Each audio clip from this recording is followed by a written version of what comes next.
Good afternoon, and welcome to another edition of the HealthWise, the free clinic. And it's a very special Facebook Live edition because we have Dr. Rajbans here with you to answer all your questions. So start asking them on our Facebook page, fb.lite.my. And if you're watching us now, you're obviously there already. So can comment anything at all, can ask anything at all, and no question is too tough for the good doctor. Hi, doctor. How are you doing, doctor? Good, very good. Looking very nice and fresh in your white t-shirt, a white shirt, and red necktie. Yeah, so at least you can see it clearly on the audio, Nice. I mean on the video. Yeah. Now let's get to the first question, which was from our DG Light line. Someone sent this in to our DG Light line. Justin has a question about spine tuberculosis treatment. Do they need surgery or can they start taking medication first? I mean, first of all, what is spine tuberculosis? Yeah, I mean, when you talk about tuberculosis, we always think of, the lungs. It's the commonest place to get tuberculosis, which is, the first area where people normally talk of tuberculosis. But a lot of time people don't realize that the gut is another area that tuberculosis can, sort of infect. And the spine's another very common area. And a lot of time people come with just fever, loss of weight, they're feeling very tired and back pain. And classical symptoms, you do a blood test, it shows that they call it the ESR will be high, and because of back pain, they end up doing a X-ray or MRI, and you show classical sort of infection, and most of the time it's a like a solid thing there that is pressing on the spine. Now, as long and sometimes it's difficult to differentiate between is it a tuberculosis or is it some growth, but if you do a MRI, the radiologist might be able to differentiate, and with all the other symptoms and with the blood test you can say, okay, this is probably tuberculosis. Now, whether you need medication or surgery it depends on whether the spine is being compressed. So if there are symptoms of the spine compressed by the tuberculosis, sometimes they call it tuberculoma. That means it's consolidated like a big solid tumor-like thing that can press the spine.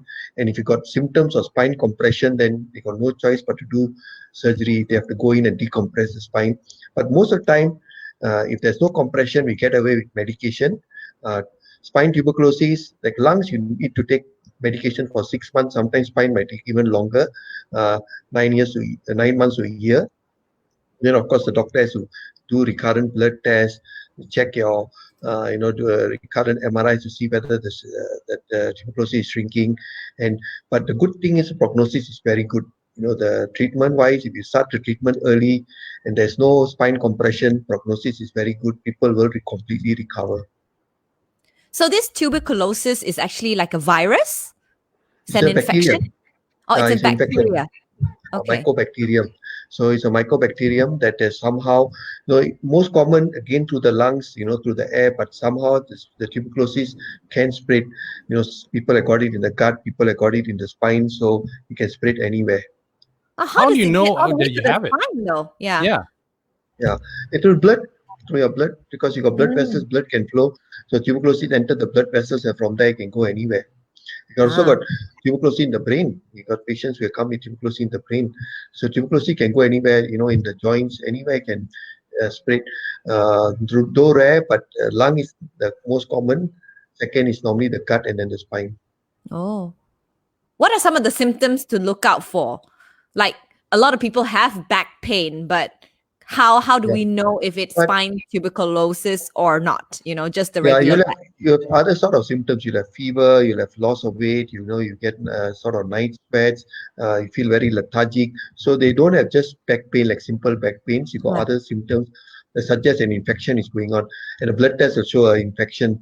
So then the doctor, most time with the back pain, you end up with a spine doctor, orthopedic surgeon, and with that they will probably start looking at first an X-ray, and then definitely they'll do an MRI, and you'll probably get the diagnosis with all that. If left untreated, how bad does it get? Or you can get where you can actually compress the spine. People can get paralyzed if they don't bother and don't come in. Some people come in late with a sort of they can't walk. And I had one patient like that, who he couldn't walk because he left it for, he thought this is the usual back pain, slip disc, went to traditional sort of treatment first. And by the time he came to us, he's already having paraplegia. That means he's already had weakness of the legs, and he need to have to go for a surgery, decompress, and then only Wow. the medication. So it's important that if back pain is not recovering and you got other symptoms, always go and see a doctor. Okay.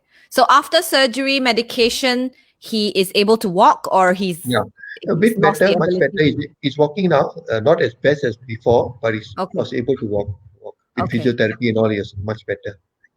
Okay, let's say hi to the people who have joined us: Cecilia Chai, Prem Kumar, Nagalingam, and Shukri Ramli. Hi.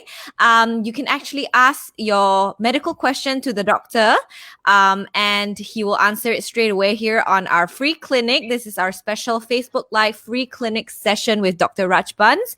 So if you have any medical questions at all, you can just comment below in the Facebook comment section, and we will answer the questions for you. Well, doctor will answer the question for you. We will read out the question for doctor to answer. Yeah. Now, Let's get to the next one. let's get to the next question. Also from I think this was from our Facebook page, from Shafiq. He had a bypass operation 6 months ago, and he said that he has been feeling very tired ever since, and he is constantly sweating. His cardiologist says that it's normal, but he says that it feels weird. Should he be worried? Yeah, Doctor.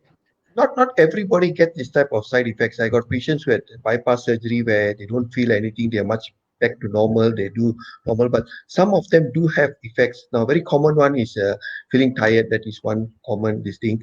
Some of these patients who actually gone through bypass actually get depressed. I don't know why they get depressed, but maybe it's going through a long surgery. Sweating is something rare complication, but it can happen. So. The important thing is his cardiologist says that it's nothing to worry, and that's the best person to tell you, that because I'm sure you would have done all the checks and he knows that it's not the heart that's the problem now. It's just some of the effects of maybe the sympathetic nervous system. When they go to the heart, they do all these operations, they remove certain nerves and all that. So that could be overactive, and that can cause the sweating. Tiredness is just like any after any major surgery, but it should get over time as you recover. I mean, talking to cardiologists, get into some basic rehab, cardiac rehab. That's what I would want him to do. Get into exercise, make sure that he's getting back into his fitness levels and slowly improving. The heart is a muscle. Get it back to normal. He's done the bypass, so he's actually almost like back to a normal heart. So he should get his, but talk to his cardiologist, because I don't know what was the effect. How was the heart before the bypass? Was there any damage already done? So if not, he should actually go into a cardiac rehab program, and that will help him to overcome his tiredness, and hopefully the sweating will go away after some time. But it's been 6 months though, Doc. I mean, since his bypass, how long does it usually take for someone to recover? We don't know. Everyone is different. So some people might take longer than others. Some, like I said, some got nothing. They after the bypass and they are back to normal. You stop playing golf and everything. Yeah, that's right. So I suppose it's everyone how they go through a surgery and what they have. Also, we don't know whether they got other complications like diabetes and all, which can actually make things worse. Diabetes, they can have more issues. They can have more problems with like tiredness and sweating. So these are some of the things he has to talk with his cardiologist and see. Could it be caused by medication? Possible. Do they need to take medication even after a bypass? Depending on what he has, because normally they still will be on might be on some blood thinners, might be on cholesterol medication. We don't know whether they got diabetes, blood pressure, which are other common risk factors. So, but then the doctor would have told him his medication, he would have changed his medication. So if everything is okay, then it's just one of those complications. So cardiac rehab, get into exercise program, slowly get better and stronger, and I think these side effects will go away. Yep. Okay, Prem Kumar Nagalingam sent us a question. He said that I would like to ask regarding cellulitis. Cellulitis, yeah. Cellulitis. Yeah. Last year, February, I had an infection on my right leg below the knee. My local clinic doctor noticed it was swelling after 3 days, non-stop fever, and then was transferred to specialist center, was admitted almost 10 days with drips of lots of antibiotics. After being discharged, I had 3 recurrences over a gap of 2 to 3 weeks. I kept getting a pain above my right thigh, and that kind of indicates of the fever coming in. Doctor said I don't have kidney. What does that mean? Kidney problem, I think. Yeah. 1 year now, I still keep getting the pain on my thigh and keep taking some the medications. Unison and Cyberbay. I mean, it's very funny. Don't know whether it's any diabetes. As he diabetes, he did mention that, isn't it? What is a cellulitis to begin with, doctor? Infection of your skin. Okay. So he's very commonly cellulitis or normally occurs in your foot area. Common place is between the toes, where the infection goes in, or the small cuts in the skin of your, So the most common is Streptococcus and Staphylococcus. These are the two big common germs that cause skin infections. And to get recurrent is either he's got some infection that is going through the skin, so he has to actually check and see. And I find a lot of times with fungal infection between the toes, between your feet, there can be one of the areas you must look at that. Or is there any cuts in the legs that is causing the recurrent infection? Diabetes is another common cause for recurrent skin infections. The other thing is his immune system, whether his immune system is an issue here. Also blood flow problems, if a varicose veins that can easily get infected. So these are some of the things that he has to see. If he's getting recurrent infections, he should actually go and see maybe even someone like a vascular surgeon and see whether they can sort out his problems. Because taking so long, recurrent antibiotics is not actually a good thing. Because ultimately, your immune system will get affected if you got low, recurrent antibiotics will decrease your immune system. So I think you have to really look out for the underlying cause, treat that, take a high dose of, if you're not taking any antibiotics now, take a high dose of probiotics, vitamin C, take vitamin D, and again, exercise, improve circulation so you don't get these recurrent infections, and really look at a healthier lifestyle to improve your immune system. Because it's not good, taking so long antibiotics is really going to affect you in the long term. So you have to go and find the underlying source and solve that problem before it gets, worse. Yeah, Prem Kumar actually added that doctor said that he's not diabetic and he only has a black mark below his knee due to the inflammation. And doctors actually did a CT scan and found it only on the outer layer, means the infection was only on the outer layer. But after the surgery, he keeps feeling the pain there, I guess. Yeah, but I mean, maybe after the surgery, the pain, but because I thought he was taking recurrent antibiotics, so that's something they have to look at. I think it's to look at really building up the immunity and, trying things like, vitamin C, probiotics, vitamin D, improving his circulation, and more of a local sort of therapies rather than taking oral antibiotics and all that. Okay. I think he got that. Speaking about antibiotics, there is a study that says that people can actually get immune to antibiotics. What is that called already? The antibiotics immunity. Resistance, antibiotic resistance. Yeah, antibiotic resistance, and it can actually cause other people around you to not be resistant to that virus as well. I mean, that virus be resistant to everyone else who didn't take the antibiotics. This is what we commonly see in hospitals. We call it nosocomial infections, hospital-acquired infections, because someone is very ill, recurrent antibiotics, they develop bacteria that are resistant to everything. Now, let's say you got a germ that's Klebsiella, a very common germ or Pseudomonas, very common in ICUs in hospitals, and normally they are sensitive to every antibiotic, but because you've been taking so many and your immune system is low, you get a Klebsiella or Pseudomonas that is resistant to a lot of antibiotics. Now, if that germ goes to another patient, that patient is now going to get a resistant Pseudomonas and Klebsiella. That means that patient didn't have that germ, but because someone else had passed it to him, he's not going to get a resistant, and he can get severely sick because of this new bacteria that's come into his body. So that's why when hospitals are very careful with, like what we do for COVID now, we are wearing all those sort of gowns and all that when we see a patient with COVID. Same with when we get a hospital-acquired resistant organisms, we actually very carefully have to wear gowns, wear gloves, wash our hands when we finish, and all those things that we have done. So this can be actually very serious. hospital acquired and resistant organisms are another big issue that we are finding is getting worse and worse. So it's another thing. Again, back to the same thing. It's because your immune system is weak.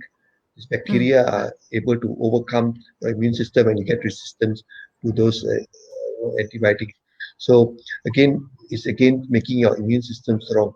And again, people with weak immune system, you find this happening a lot in elderly people, diabetics, people with cancer, you know, AIDS. So these are the same thing. Same thing we're seeing in COVID is the people with low immune system, people with metabolic syndromes, cancer, diabetes, elderly, who are actually getting the worst infections.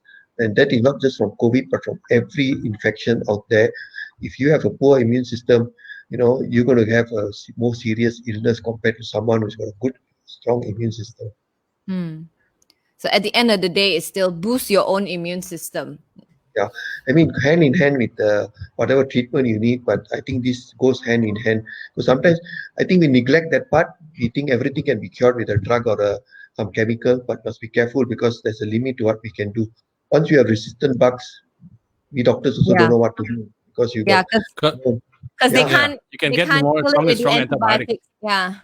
Yeah. No, I got a lady now, but she's 100 years old, and she's right now only sensitive to one antibiotic. And the grandson asked me, Doctor, if this gets resistant, what to do? I say, pray to God, because I can't do anything. Oh no, too Yeah, strong because there's already, right? nothing, Oh there's nothing Yeah. no. I can do. I mean, of course, she's 100 years old, and we hope for the best for her, but she's got a Klebsiella that is only sensitive to one antibiotic now. And we're using that antibiotic, and you're hoping that. But interesting thing is, if you treat that, and the Klebsiella can reverse if your immune system gets better, the same Klebsiella may not get sensitive to other antibiotics. So that's what we're trying to do now. I'm using a lot of other ways to improve our immune system at the same time treating an infection. Mm. Okay, we have another question from Christine Xiao on our Facebook, fb.light.my. Hi, doctor. My name is Christine. I have this back pain for 3 years now. In 2016, I went for MRI, indicated I have 4 and 5 lumbar sciatica. Sciatica thing. Yeah. Yeah, Okay. sciatica. Sciatica. I did not go for operations, went to see chiropractors for years.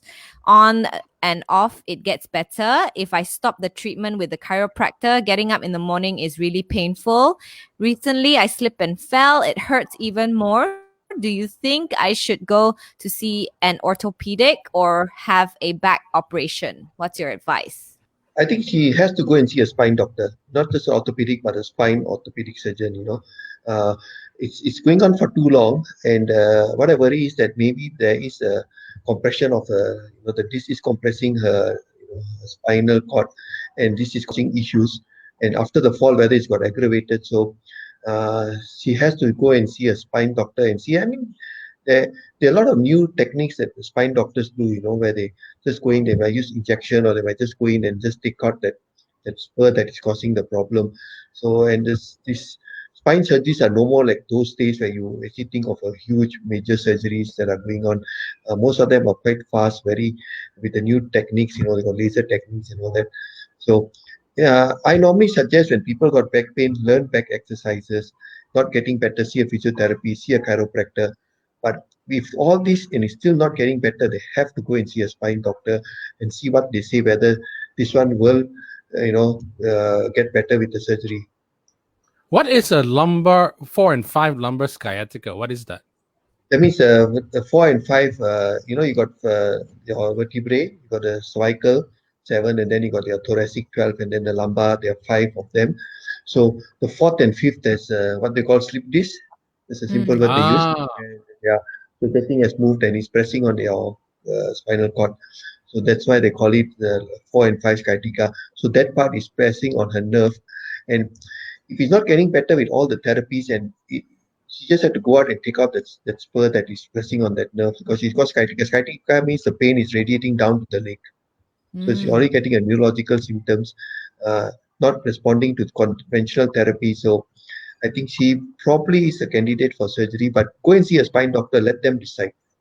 What's the difference between a spine doctor and an orthopedic surgeon? Uh, Most orthopedic surgeons don't do spine because it's very specialized. Some do all sort of this thing. But I prefer that as you go to a doctor that's only dedicated to spine.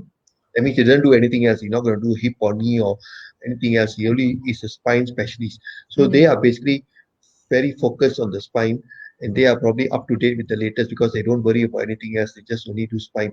So you also want to go to a surgeon who does the operations very often, not someone who does two a year. You want someone who's doing one or two every week, So any surgery, you want to go to a doctor who has got a lot of experience in that surgery. So I would want you to go to see a spine doctor. So in Christine's case, if she doesn't go for an operation soon, what's the worst case scenario? Might she lose she's sensation? the pain will get worse, and then she can start getting effect where the nerves are getting numb, and that's affect her muscle atrophy. Also, her can affect her mobility. So I think if it keeps on getting worse, but you don't want to live with pain. Getting up in the morning with pain, that's not a good way to start. So you have to solve that issue of the pain. And she tried, the therapy. She tried chiropractor. So I think it's about time she looked at something a bit more to solve a problem. The main thing is to solve a problem. She mustn't have pain. Enough of temporary relief. Solve it. Right? If someone like that, I would still try medication. There are medication that help the nerve, but I think she's been going on for many years, so I think spine doctor is the best option for her. Okay. Can I just ask, doctor, what's the difference between, because earlier you said there's slip disc, sciatica, and then you said something about spurs. Are they all the same? Yeah, the spine is, they normally, if you look at an X-ray or MRI, you see these spurs that come out. Same thing like your knee, and this extra degeneration of the spur will press on the nerve, and that is called sciatica. And the spur is pressing on the nerve. The pain that radiates down to the leg is called sciatica. So it's the same. So you got a spur in the spine that's pressing on the spinal cord, the nerve that's going out to down to your legs, and that term is called sciatica. Sciatica means pain radiating down your leg. How about the slip disc? Slip disc is different, as I understand. It's a slip of the vertebrae. The disc moves and presses on the cord. Okay. So it could be either that or the spur. Yeah. Well, that's usually caused by like a fall or an accident. A fall, or sometimes someone lifting a heavy object can also happen. So again, she has to go and see the spine doctor and see which is the problem, what is the real problem here, causing the sciatica. All right. For those of you who are just tuned in, welcome to a very special edition of the free clinic on HealthWise with Dr. Rajbans. And you can ask any question you want right here on our Facebook page, fb.lite.my. And do you have the next question, Bel?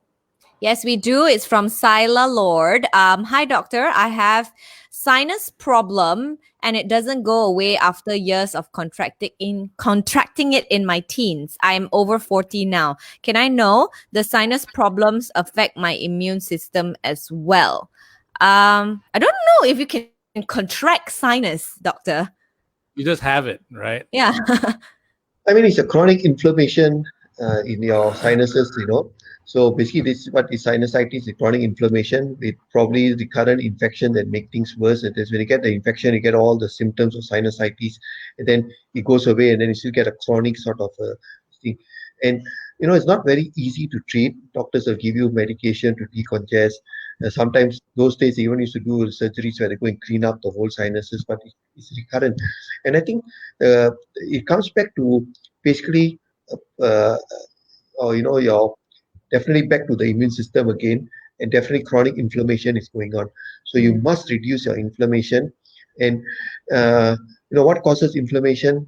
Wrong diet, stress, poor sleep, not enough exercise, for example. So all these can increase inflammation. Taking medication sometimes increase inflammation. So this is sort of things that you are probably exacerbating your inflammation. Taking foods that are high in chemicals, toxins, junk food, all these will increase inflammation in the body. And if your sinus already inflamed, they're going to just get worse. Now, to overcome this is going to be a real lifestyle change. Again, I'm telling you, medication don't treat the root cause; they just treat the symptoms. So you take some antihistamines, you take some steroids, sort of thing. They reduce the inflammation, but they're not treating the cause. They are just treating the symptoms. So I think that's not the long-term answer. Long-term answer is building back your immunity, reducing your inflammation. And that's something that we discussed before. Really going into a plant-based diet, cutting off all your refined carbohydrates, because sugars actually increase inflammation, also decrease your immune system. So I would take away all sort of refined carbs from the diet, cut away all your saturated fats because they increase inflammation. So uh, and I mean, this is something that you have to look at, take away your toxin, take away your junk food, take away your chemical food, go back to natural foods, and, get exercise to improve your circulation, have a good sleep, manage your stress. So it's going to be a big long-term thing. I would try even supplements like probiotics, vitamin C, vitamin D to reduce inflammation. Turmeric is another good example, glutathione.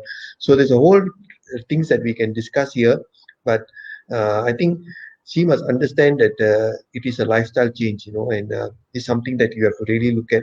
And I think it's good for all the viewers out there that, we have to start thinking at times like this when we have this COVID. We already hit the 285,000 people have passed on so far in the world, overtaken H1N1 because H1N1 10 years ago had 284. And I think we haven't finished yet, so it's going to go much, much more. And from what we have seen so far, I think immune system is one area that we have to really look at, and it's something that's not going to come overnight. It will take few weeks to months before you build your immunity. Start now, never too late. Virus is going to be around for some time. Other viruses can come. And why do some people don't get any symptoms of COVID? 20%, 60% they get mild symptoms. I think it comes back to our immune system, right? So same with your sinus here. You have to do that, build that up, and that's something to look at. Dr. Rajman, speaking of sinus, coming from someone who had sinus issues when I was growing up, and I kind of outgrew it. I don't know whether you can outgrow it, but old wives' tales. I'd love for you to see which ones are true and which ones are not. Drinking milk causes it. Eating foods that are like grapes that are very heavily colored or something like that. And another thing is showering in the morning with cold water helps clear your sinuses. And finally, fish oil. I remember growing up having to take this horribly disgusting cod liver oil. Does that work? Yeah, I think makes a lot of them make sense. Like cod liver oil or fish oil reduces inflammation, and it's one of the supplements I would suggest anyone inflammation take. So that's one thing that was good. Cold, cold showers. I don't know how it works, but cold showers is now the thing for longevity. Anything to reduce to live longer, to reduce inflammation. Cold showers is something that they advocate. In fact, in the West now they won't jump into this ice cold water. Yeah. This is one of the so-called longevity. So whether it reduces inflammation, milk I think is not an issue, but I think it's what is in the milk that's the issue. Full of antibiotics, full of hormones, that is going to reduce your immune system. So if you can get fresh milk, organic, great. If not, I wouldn't touch milk. And what is the other one you said? One more. There are four things. Fruits that are like grapes and I think oranges. Yeah. I think it's the color. It's full of pesticides, full of colorings, full of chemicals. So I think again, if you go natural ones, it should be no problem. But again, I agree with them that there are a lot of colorings, lot of chemicals in a lot of our food today, and that's I think aggravating a lot of our immunity. So people ask me, should I go eat organic? It's not really organic, but it's taking natural foods. Foods that you with a natural, fresh, clean it up nicely and eat. It should be okay. Non-processed, right? Yeah. So all the four things that you answered, that so someone told you, they were correct. Yeah, it worked. You see, you got no more sinus, and you didn't have to go and take all those medications anymore, right? All right. But when sinuses hit, is it like an inflammation of the sinus cavity, or is it filled up mucus? What I understand is that when you get sinus problem is when your sinus cavity is filled up with mucus. Yeah, so basically you get inflammation, and then that inflammation will increase the secretions, and that can get infected. So, frontal sinuses, maxillary sinuses, all these get infected, and that's when you get all the symptoms, severe headaches, running nose. Flushing it out. I mean, they've done the suction thing before. Doesn't that work? Which one? When you I've seen people put a tube up the nose and then they suck out. I mean, that's what they do. They just sometimes the ENT surgeons will go out and do oral toilet, the toilet of this. But it's not solving the root cause. The root cause is inflammation. So you do that, it's going to come back again. So you must start the inflammation. You take antibiotics, you take antihistamines, you take steroids. It reduces the symptoms, treats the infection, but the inflammation is still there. So after a while, it comes back again. To change to inflammation is a lifestyle, complete lifestyle change, and it can go away. I've seen a lot of my patients who have completely cured themselves of sinuses. And It's it's a the good old same for one. eczema as well. I remember you telling us the same Yeah. thing for eczema as well, because it's something Yeah, that's really difficult to treat. Yeah. yeah. So it's again your immunity that is going haywire. So it's again you have to change your lifestyle to calm down the immune system. Sometimes Mm. immune system is weak, sometimes overactive. You need to calm it down. And Mm. why it's overactive is probably because of some toxin out there that is disturbing it. Okay. Now we have Thanks for another tuning in, question. guys. Just a quick one. Liz Hodges, I think, has a question. Yeah. Yeah, Liz has a question for Dr. Rajbans. Is there a collagen that is not sugar-based that you can advise for me to take? I'm not Collagen sure. that's not sugar-based. Yeah, I'm not sure. Actually, basically, you have to go back to, because there's so many collagen out there from so many different sources, from fish to bovine to many things. So I think go back to the pharmacies and see whether they can advise you on which collagen that's got no sugar base. I wouldn't be sure because there's too many out there. I'm not But sure. do we need to eat, like, do we women of a certain age, do we need collagen supplements? I think if you have a healthier diet, because collagen basically you're looking at the proteins, and if you have a well balanced supplement diet, I mean, it should be enough. But again, someone wants to improve their skin, and as you get older, you worry about elasticity. No harm taking collagen, but get a good source. And yeah, I would agree. I wouldn't want to take a sugar based one. So, but whether there are non sugar based out there, I'm not very sure. So, you have to go, and the best person will be the people who sell the collagen and ask them whether they have one without sugar base. But I think if you want to maintain your skin, especially as you're getting older, you want to try collagen, no harm. Okay. Do men have to take collagen as well? Because I always only see it being advertised for women who you need to take collagen, and it's never about men. Uh, because men Because don't men don't tell care you, about how they look. or they don't tell about it. They quietly go and ask the wife to buy. Uh, but it's the same thing, because even men, our skin collagen will decrease. So if they are some of the what they call them metrosexuals, who are more interested to maintain their looks, maybe they can take. But it's the same thing. Even men can take, no harm. All right. It's not that women, because of menopause and whatnot, the collagen levels go down. Yes, I mean the hormones can affect, so that it can come down. But ultimately, with age, whether men or women, both will have that issue. So it's Mm. part of aging anyway. So your collagen, your muscles will come down. Uh, so your body, you can do exercise to maintain the muscle mass and all that. But sometimes the face and all, you might want to take something like some extra supplements to support that. So all these supplements again decide why you want to take something, and always check with someone who understands. Supplements can advise you, right? So difficult for me to just say on here what are the things you need, because everyone is different. What supplement will be good for you might not be right for the other person. Just like I can't tell someone that, oh, this is a blood pressure medicine or you must take, or this is a diabetic medicine you must take, because it may not work for you. I must see you, understand your physiology, understand your problem, and then advise the right medication.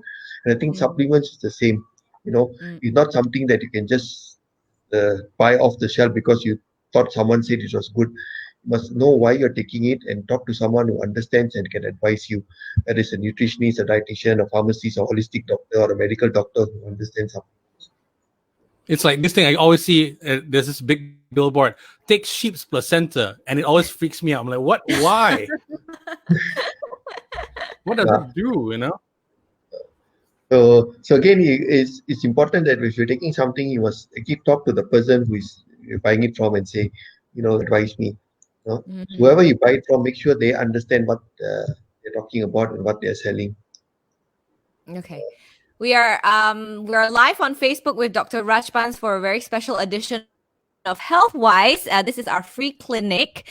So if you have any medical questions at all for Dr. Rajbans, you can send it to us, even on our DG Light line, which I have right here with me right now, 016-510-8888. That is the number. Or you can just type it down in the comment here on Facebook, and we will read it out, and the doctor will answer it straight away. So if you have any medical questions at all, please do type away in the comment.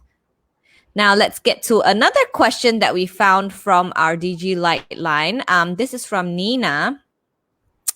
She says that her 6-year-old has been complaining of bone pains, especially around his legs.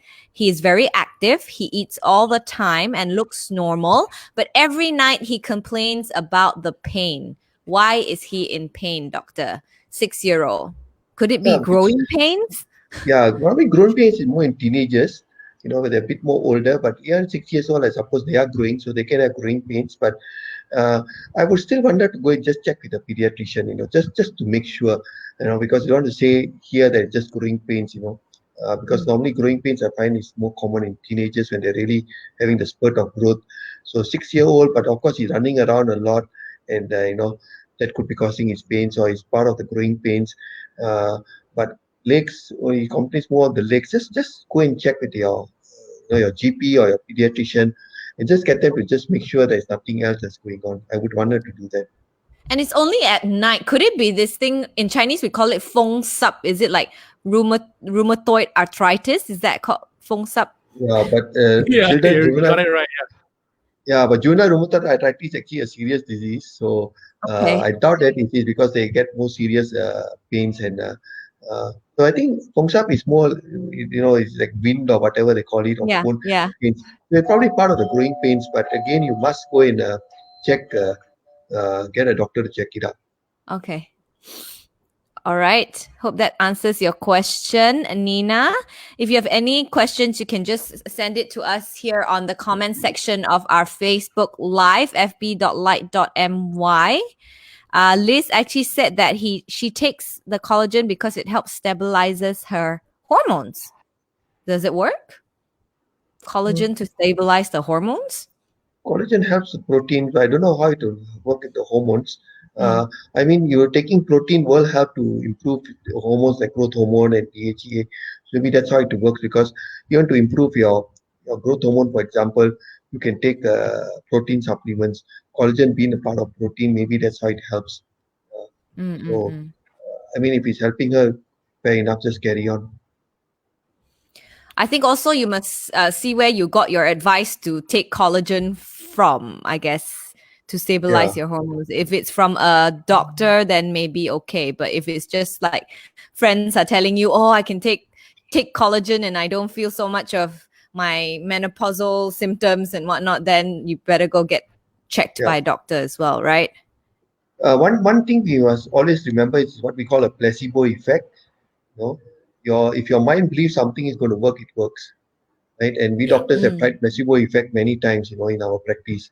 A belief in the doctor, a belief in the medication, it works. I got patients who have been addicted to pain medication.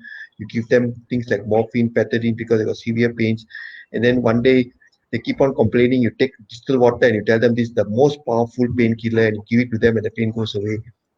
So that's placebo effect. And it's actually the body heals itself because the mind believes it can heal itself. And I think sometimes when someone takes a medication or a supplement and they believe it's going to work for them, it works. Why it works? Because the body heals it. So no harm, very good. Because your body, and I think sometimes we forget we are mind, body, spirit. They call it the physical, non-physical, and metaphysical. And we forget that part of the mind and the spirit part. And we can heal ourselves, and sometimes believing in something. And I think that's how a lot of things work, medications, even supplements, they have some effect. But I think the belief that we have in those medicines or supplements have even a better effect, because we know it's going to work on us, and our mind find a ways to cure our body. So no harm. I mean, carry on. But remember, there's such a thing as a placebo effect. And if you think the collagen is going to work on certain things, you believe in it, it probably will work, right? No harm. But always make sure that the source of whatever you take is not something harmful. Because again, I got a lot of patients who have gone and taken sort of medications from unknown sources, end up with steroids or end up with other side effects because the source was not good. Nothing to do with the medication, with the source was that some sort of toxins inside that cause the side effects. Heavy metals, another one. Yeah. Whether you buy a medication or you buy a supplement, make sure that where the source comes from, the companies are reputable and they are not, some unknown source that is going to cause problems. That's very important. Yeah. All right. Next question comes from Sharon. Sharon is asking on behalf of her friend Susan. Says, "Dear doctor, I had knee problems, loss of gel for 6 years, jab for the first year, but no result. Now I take medication, not a problem. My problem is at the back of my knee. It is painful and swollen, and she cannot flatten her foot on the floor or flatten her knee on the floor. She's gonna stretch it out, I suppose. Yeah, what we call the veins. Any help? Thank you very much." Yeah, I mean, interestingly, her knees are better, but the back is a popliteal fossa. So whether she's actually got some sort of cyst there that's causing a problem, whether she's got some varicose veins, that's the issue there. Again, she has to go back and see an orthopedic surgeon. So, because it's painful, she can't straighten. So at least get a simple X-ray done. See what's the issue. Is it the knee osteoarthritis? Because that sometimes can affect the back of the knee, you know. And she had knee osteoarthritis, and so whether that has actually come back, or is it something else completely different, like a popliteal cyst, or is it some like a varicose veins there that is causing the issue? So again, you have to go and see someone who can actually look at it, diagnose, and then treat accordingly. Okay. Is it an For age thing though? Yeah. The older you get, you seem to always have knee issues. Is it because of an age thing? Actually, not age, it's now it's again your degeneration. Uh, Again, whether in the young time, too much of, for example, running without the right shoes, for example, it's so traumatic, or sort of weight. Weight is another big issue. People overweight, more pressure on the knees. Some people just genetically they are more prone towards inflammation of the knees, osteoarthritis. Some people have no issues, right into the 70s, 80s, yeah, no problem with their knees. So it's an inflammatory. Today we know osteoarthritis is not age related, but it's more of an inflammatory disease that comes, and people will have the degeneration of the disc there. And then in simple words, we say we lose the oil and the cartilage starts rubbing Yeah. against each other. Yeah. So ultimately, again, I think if you keep your muscles of your thigh muscles strong, they can pull away the joint, and that can actually help. So exercise is actually the right therapy for it, and reducing inflammation, again, trying things like the right diet, taking fish oils again. There are many other supplements that work on the knee, but you must start them early before you start using. Once you have lost the cartilage, there's nothing much can be done except maybe surgery. So you don't want to lose that cartilage and maintain it as long as you can. How about this jab? I actually Yeah. brought my grandma for this jab a couple of years ago, but I don't think it worked for her either. Like this, I think they jabbed this hyaluronic acid Yeah, jab, basically is that's it? yeah, it's just buying time. They mostly work for us for 3 4 months, and you have another jab, and by 3 jabs it doesn't work anymore. So it's just something to buy time. Maybe some patients the pain will just get better and they can stay without anything else, because especially people don't want a surgery or the delay surgery, so they can try the jabs and see, but they're not a cure, right? Stem cells are showing a lot of promise. If you see grade 1 and 2, there are 4 grades of osteoarthritis. So grade 1, 2, 3, and 4. Grade 1 and 2, good results so far. In fact, some countries are already using it as a therapy. Even UK have done some good studies. Grade 3, early stage, yes. Once severe grade 3, 4, then stem cells won't work. So early part, people are using stem cells, and hopefully that will be one way that we can actually in the future prevent surgeries, because surgeries are it's not a simple surgery, major surgery. So especially, and most of the people with osteoarthritis are old, so you want to avoid surgery. So stem cell will be one option, I think, in the future, and hopefully soon it will be registered as a therapy for osteoarthritis. There is So this do you inject particular supplement. Yeah, sorry, yeah, Bel. Do we inject the stem cells straight into the knees? Yeah, yeah. Most the orthopedic surgeons that I know, the one in UKM, the study done, it was all injected directly into the.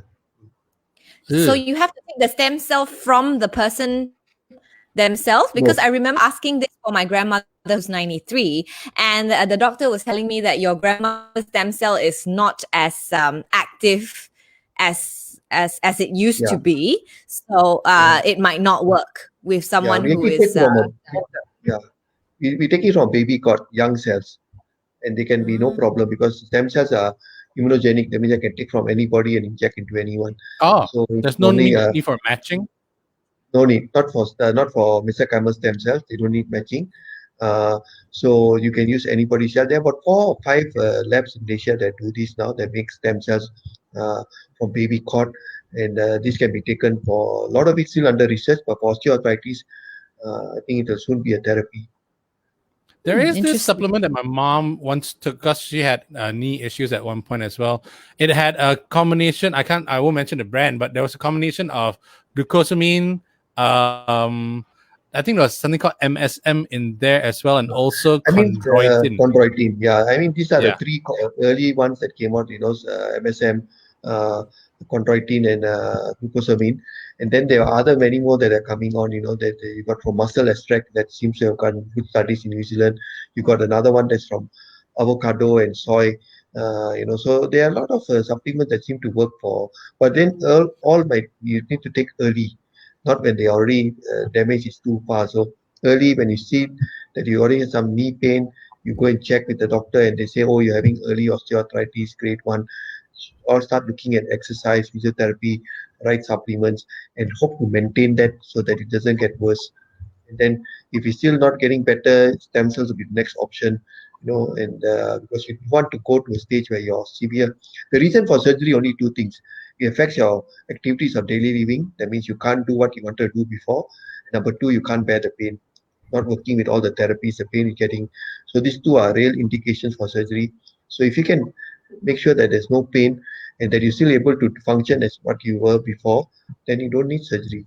That's the Mm. But goal it of say yeah. the surgery. Can you replace the gel? Because you said No, you loss just of replace gel. you replace the whole knee. Ugh. Mm. And those knees can last for 20 years now. So, Yeah, so, It's yeah. so like they are a very metal knee, isn't it? It's like metal a thing. Yeah, metal ball bearing. yeah. I think it's Yeah. made of titanium. So even if you go through the scanners in the airport, it I won't. was about to ask that. Yeah. Uh, so no problem. The new ones are all very good. So you replace the whole knee. It's a whole Oh, six artificial million knee. dollar man. Yeah, just like your hip and your knee. That's what they do. Yeah. Speaking of Mm. knee replacement, we had a question from Zaleha as well. And she said, my mother in law will be going for a knee replacement surgery after a fall. Is this a dangerous operation? And how do we care for her after the operation? Actually, the operation is not dangerous. It's quite straightforward. Orthopedic surgeons do it a lot. It's whether you have any concomitant disease. Now, if you got hypertension, diabetes, you have previous strokes, you got heart disease, then the risk increases much more for you. That means you go under high risk surgery. So if you're a healthy person, it's actually a very safe surgery.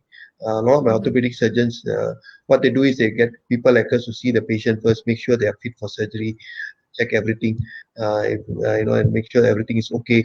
And anesthetists will also make sure that they're okay for anesthesia. Surgery takes about 2 hours, so very straightforward. The most important thing after surgery is the physiotherapy, very important. Pain management and physiotherapy are the main things.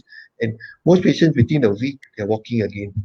Mm. And within the second day they're actually up. Third day the physio will make them walk with a walker. Within the first week they're walking again, and by 6 weeks they're normally back to normal, doing normal things, no more pain. So it's quite safe, but it all depends on whether you got other underlying problems. That's something you have to see. Okay.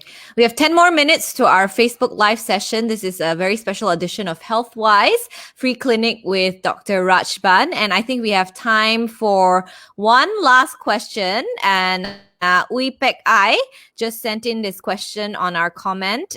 Please advise, I have this problem for sometimes my right side from my shoulder down to my feet feel pain at times. Sometimes there's also numbness on her whole leg.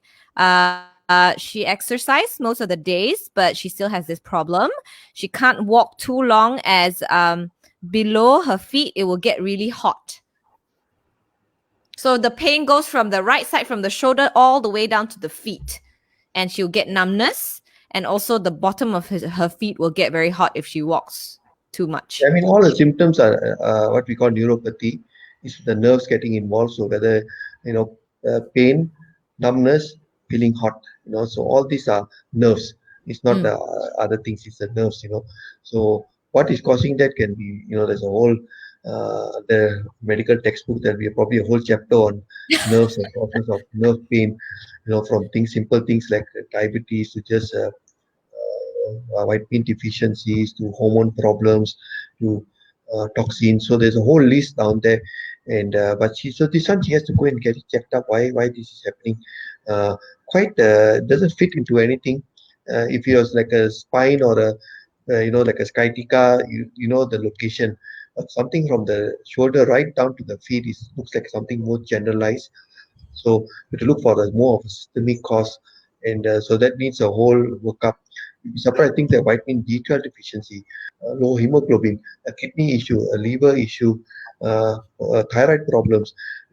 Certain toxins can going in medications. So it's a whole list that you have to look at, and so there's probably a blood profile that needs to be done, and examination to see exactly is there any sort of places where she actually have loss of sensation, things like that.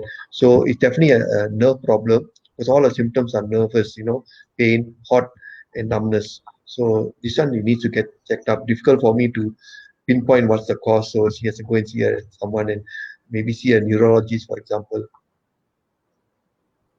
If someone and you're saying has blood works. Doctor, you were saying blood works, like she can take some blood to see what's going on. Like blood work can actually diagnose nerve issues? Yeah, depends. Again, if this is a low hemoglobin, thyroid problem, diabetes, whether liver issues, so all these. So they'll do a full blood profile. Is there vitamin deficiency? So all that tests will be done. And so doctor will to look at all that part of the examination. And then if not, this thing might even need some scans or x-rays or whatever. So this one needs a proper workup. She has to go and see someone. It's funny that this case has come up because I actually know someone, mother and daughter, both have the same issue, pretty much the same with numbness. It's nerve problems hereditary. Do you get it from? There's some genetic disorders that can, pass on. Or it could be same deficiency because what the mother is doing, the daughter is probably following. So it can happen like that. So again, they need to see what's the issue. Some deficiency, some toxin, so all that are seeing, or is it hereditary? Is it a disease like multiple sclerosis or there's so many things out there that we have to look at. So the symptoms are quite in the sense that I can't pinpoint anything. So this one needs to be worked out. But on the let's say on the gentle side, can it be looked at as just like something that's pressing on the nerves? Yeah, it could be actually nothing. It could be just a neuropathy that is nothing to worry about, and hopefully it will go away. Whether it's just an exercise technique that's gone wrong and just compressing on the nerve somewhere. So these are some of the things, but again, she has to go and see someone who can diagnose that for her. Yeah. And then on the extreme side, it can be something really bad. Yeah, probably she's still exercising, so it can't be something very bad. But because it's troubling her, it's good to get it sorted out because we don't know what's really going on. It'll be something that's that can be reversed or prevented from going worse. So I think it's good to get it checked out. Okay. All right. Hope that answers your question. We pick I. I think we still have a couple more minutes left. Yeah. If you have any more questions, just maybe a short question, you can just send it to us on our Facebook Live page, fb.lite.my, or you can even send it to our DG Light line, 016510. Actually, I have some questions on the DG Light line. Let me see.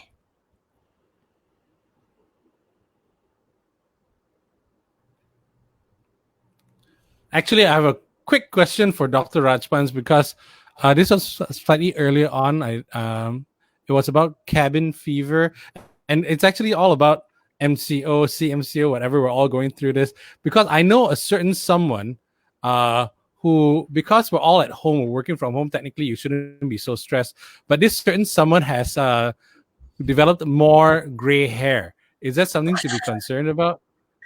Yeah, I suppose stress can increase your chance of getting gray hair. This is why they say all the presidents of America will come in with black hair, and by the time they're leaving, they all have white hair. I think it's the stress. So sometimes depends. Some people MCO will be wow fantastic. I'm at home and I can work from home and I have a lot of fun. And other people who love to meet people, who like to go out, staying at home can be a big stress. So maybe this person has got too much of stress staying at home. They need to go back out to work. She seems But- okay. But the thing is, this question with cabin fever, I think a lot of people mistaken it for being like a real fever. It's not actually that you will get fever, right? It's Yeah.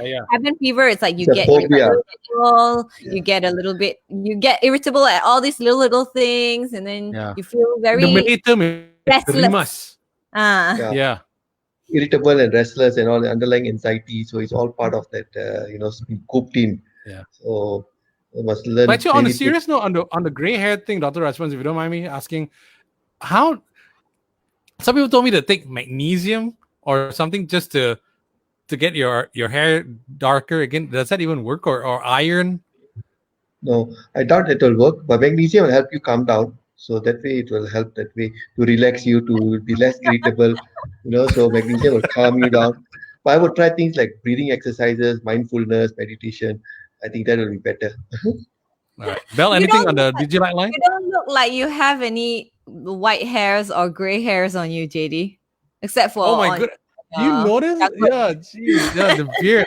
I That's have sign chin of stress. maturity. Don't worry, sign of maturity. That's good. Yeah. Yes. My But, chin is very stressed.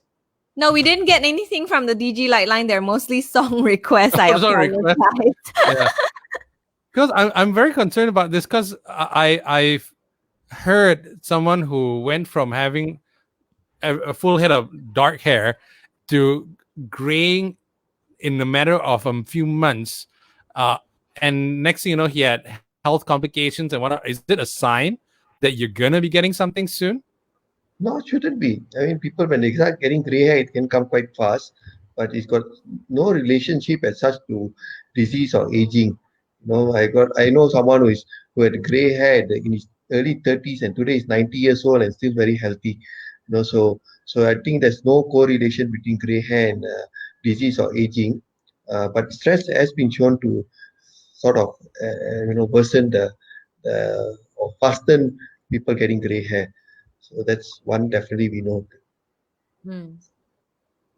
I'm just asking for Stress, this huh? particular someone Okay. who just happened to notice that she suddenly had a spurt, a growth of gray hair out of her head for some reason. We got some more questions here. Yes, we received one from Ismail. He has gained 10 kilos since the beginning of this year, and he eats normally, sleep normally. What could be the cause of this sudden weight gain, doctor? We have about 2 minutes left. Again, it's going to be if whether it's though you think you eat normal, but whether you're eating all the wrong things, and of course sleep is not there, but whether your actually activity have decreased, or whether you're not exercising enough. Stress can suddenly make you put on weight. So of course there are other things like low thyroid can make you put on weight, or anything else that can, for example. But normally other things like diabetes, like you make you lose weight. So I think putting on weight is you have to go back to your lifestyle again and see where something is going on. Losing weight is something where you look at some disease. Putting on weight is probably lifestyle again, whether your activity has decreased, whether it's some underlying stress you don't realize about, and whether though you think you're eating right, but maybe whether you're actually increasing your calories.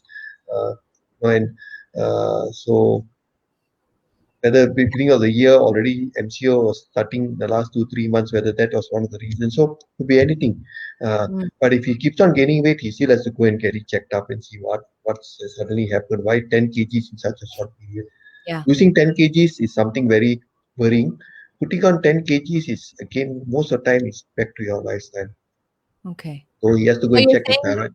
putting on weight does not indicate, not always, does not indicate a disease, an underlying Unless it's disease. thyroid.